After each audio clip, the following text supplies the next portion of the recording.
Daily স্টারের সাক্ষাৎকারে যেটি প্রধান উপদেষ্টা বলেছেন যে রাজনৈতিক দলগুলো সংস্কার না চাইলে এখনই নির্বাচন, সেখানে রাজনৈতিক দলগুলোর অবস্থানের উপর তিনি গুরুত্ব দিয়েছেন।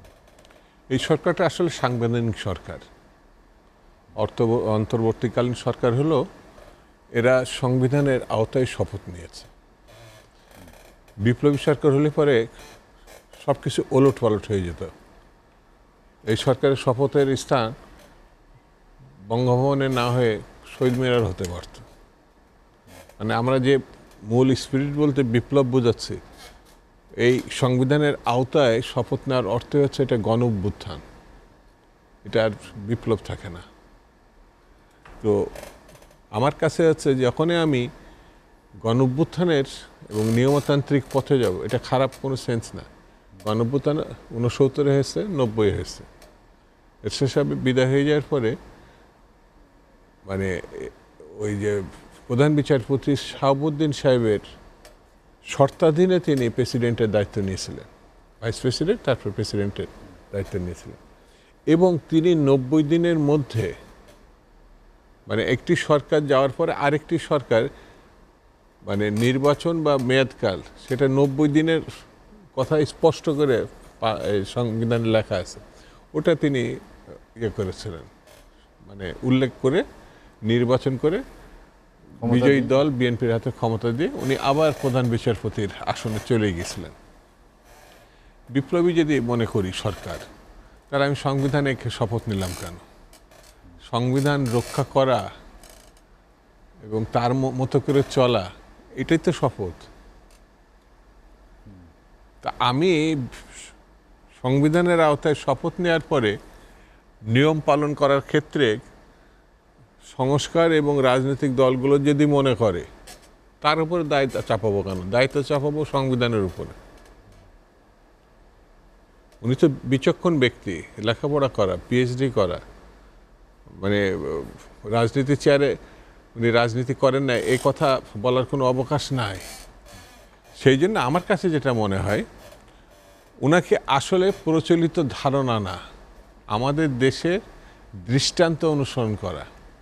উনি প্রথম তত্ত্বাবধায়ক সরকার প্রধান হননি, উনি মাঝের একটা ঘটনা আছে। এই সরকারকে আমরা সমর্থন করি, সকল রাজনৈতিক দল সমর্থন করে, কিন্তু ত্রুটিগুলো তো আমরা ধরিয়ে দিতে পারি, ভুল করছে কিনা।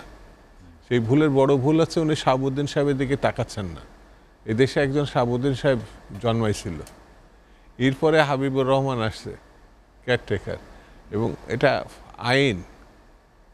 বেগম জিয়ার আন্দোলন করেছিল বিরোধী দল, আওয়ামী লীগ, জাতীয় পার্টি, জামাত, কিছু বামপন্থী কেয়ারটেকারের জন্য। সেই আন্দোলন করেছে তারা, আর আইন করেছিল বেগম জিয়া, আবার এটা বাতিল করেছে আওয়ামী লীগ। তো এইসব দৃষ্টান্তগুলো আপনাকে যদি বর্তমান সরকার সামনে নিয়ে আসে, তাহলে জিনিসটা সহজ হয়ে যাবে। যদি রাজনৈতিক দলগুলো তো না চায়, এভাবে বলার দরকার নাই। মানে আসামির কাঠগড়ায় রাজনৈতিক দলগুলোকে দাঁড় করানোর প্রয়োজন নাই। এই রাজনৈতিক মানে ছাত্র জনতার সঙ্গে মূল ফ্যাক্টর আছে রাজনৈতিক দল। তারা 1 মাসের আন্দোলন করেনি, তারা একেবারে 16 বছর 20 বছর ধরে আন্দোলন করছে।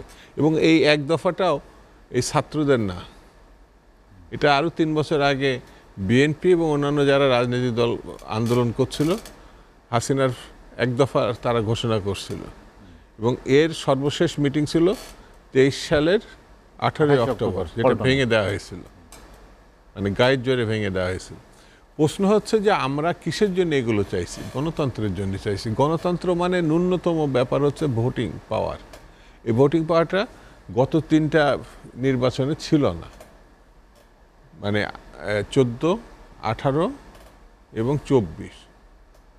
তো এই ভয়াবহ যে অবস্থাটা, এর ভিতরে আন্দোলন হচ্ছে, নির্বাচন অংশগ্রহণ হচ্ছে, তাদের লক্ষ্য, আমি বিরোধী দলের কথা বলছি, তারা কিন্তু গণতন্ত্রের জন্য এই লড়াইটা করছে। ওই যে আনোয়ার ভাই যেটা উল্লেখ করছো, যে দেখেন কত প্যাথেটিক, যে নিখোঁজ হয়ে গেছে বা গুম হয়ে গেছে, তার জন্যে কি মানে মিলাদ পড়াবে? কী হিসাবে মিলাদ পড়াবে? যে ছেলেটি মারা গেছে, তার সম্পত্তি তার উত্তরাধিকাররা কিভাবে পাবে?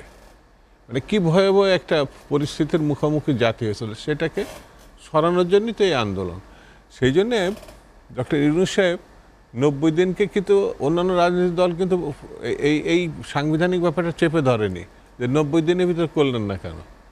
এমন কথা বলেছে যে 90 দিনটাকে আপনার 6 মাসও হতে পারে, 3 মাস 6 মাস হতে পারে, এমনকি 9 মাসও হতে পারে, এমন কোনো কাজ না। তার মানে সংস্কার, একটু খারাপ কথাই বলি, যদি এই সংস্কার এত ভালো জিনিস হতো তাহলে তো বাজারে গিয়ে মানুষ আগুনের ভিতর পড়তো না। 3 বছরে তো ময়লা কাপড় রেখে দেওয়ার পরে আমি এটা 6 মাসও রেখে দিতে পারি, আবার এটা একদিনে আমি পরিষ্কার করে ফেলতে পারি। সেটি তো এখনো পর্যন্ত দেখা যায়নি। ওই যে 100 দিনের কথা বললেন না, ও চুলছড়া বিশ্লেষণ করলে ব্যর্থতাগুলো আমাদের ঘাড়ে আসবে। কারণ এই সরকারকে আমরা সমর্থন দিয়েছি, তো দেশবাসী সমর্থন দিয়েছে, অন্যান্য রাজনৈতিক দল দিয়েছে, ছাত্র জনতা দিয়েছে।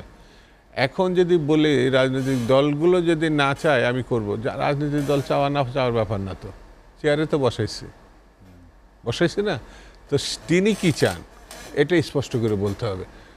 কথা হচ্ছে যে পাত্র প্রার্থীর বিয়ের আয়োজন তার বাপ মা পাড়া প্রতিবেশী সবাই করে, কিন্তু কবুল শব্দটা উচ্চারণ করতে হয় পাত্র পাত্রীকে।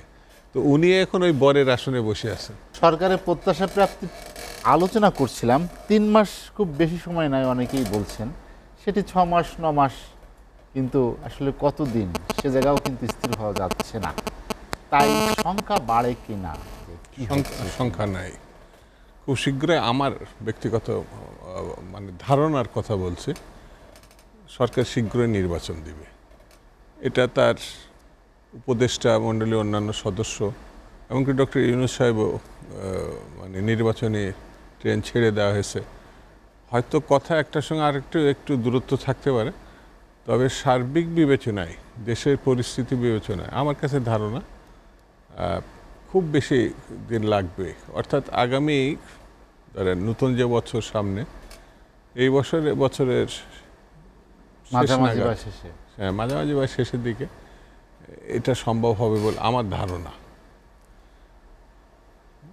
তো যারা আসলে রাজনীতির সঙ্গে যুক্ত না, কিন্তু রাজনীতি ছাড়া আছে না, এগোবে না। যেমন ডাক্তারের, আপনি অসুস্থ হয়ে গেছেন, ডাক্তারের কাছেই যেতে হবে, আছে না। যেমন আজকে বাজার অস্থিতিশীল, ভয়াবহ, এটা ব্যবসায়ীদের দায়িত্ব নিতে হবে, এড়ানোর কোনো পথ নেই। আবার শিক্ষাঙ্গনে যদি অস্থিরতা হয়, সেখানে যারা শিক্ষাঙ্গনের সঙ্গে যুক্ত, শিক্ষক, কর্মচারী, ছাত্র রাজনীতি, সবাইকে দায়িত্ব নিতে হবে। যেমন আমি নিজে রাষ্ট্রবিজ্ঞানের ছাত্র, তো রাষ্ট্রবিজ্ঞানে যারা পড়াশোনা করে, বিদেশ থেকে ডিগ্রি নিয়ে আসে, তারা একটা আনুষ্ঠানিক আছে, এটা একেবারে প্রশাসনিক একটি ব্যাপার, মানে রাষ্ট্রবিজ্ঞান, পাবলিক অ্যাড, সোশ্যাল সায়েন্স। তো এটি অনেকে গুলাই ফেলে, যেন এখান থেকে বিসিএস করে সচিব হবে, পল সায়েন্স থেকে বা পাবলিক অ্যাড থেকে অথবা সোশ্যাল সায়েন্স থেকে, মানে কিন্তু অনেকেই মনে করে যে সেই পারফেক্ট, পলিটিক্যাল সায়েন্স পড়ে নাই, অন্য কোনো সাবজেক্টে ব্যবসায়ী গেছে, টাকা কামাইছে, ব্যাংক বানাইছে, অর্থাৎ সব টাকা দিয়ে কিনছে, তখন তার সামনে যে ওই বাইরে যারা আছে তারা হয় চোর, নাই ডাকাত, নাই খুনি, নাই লুটেরা, এটা মনে হবে। যেমন আনোয়ার সাহেব বলে ফেললে যে পল সায়েন্স থেকে যারা বিদেশ থেকে পড়ে আসে, যারা মানে পিএইচডি করে, তারা শিক্ষক, আর যারা ফেল করে তারা পলিটিক্সে আসে। আমাদের দেশের প্রেক্ষাপটে মানে উনি পলিটিক্সে আসেন নাই, সেই জন্যে ফেল করার লোক সব এখানে আসছে। জিনিসটা বুঝছেন তো?